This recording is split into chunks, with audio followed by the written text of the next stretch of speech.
Sa musmos kong gulang, natutuhang mangarap ng matayog. Salatman ang kinamulatan, sa karanasan naman ako nahubog.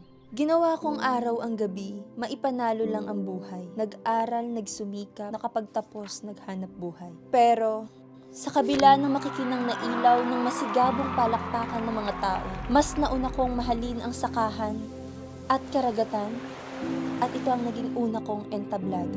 Ang bukang luwayway sa naip, ang nagmitya ng pagmamahal ko sa bayan. Idinuyan ako nito sa kanyang karagatan, ikinumpas ko kasabay ng mga pisi ang aking mga pangarap, at hindi lang mga isda ang aking nabingwit, kundi pati mga oportunidad. At ang industriya ng naik ay lumago, kasabay nito ang aking paglaki.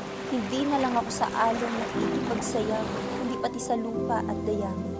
Nagbungkal ng lupa, nagtanim ng binhi. Tinuruan akong magsumikap nang hindi lahat hinihingi. Magsasaka ang una kong naging guro, dahilan kung bakit ako nagwawagi. At totoong lahat ng marunong magtanim ay may aanihin sa huli. At sa muling pagsikat ng araw sa naik, pagmasdan nyo kung paano humalik ang aking mga paa sa tinubuang lupa na may kasamang pagmamahal at malasakit. Hindi lang ako ito, kundi kasama ang daang-daang kagaya ko na naniniwala sa kakayahan ng pangangarap na walang ibang hinahangad, kundi ang mas magandang hinaharap.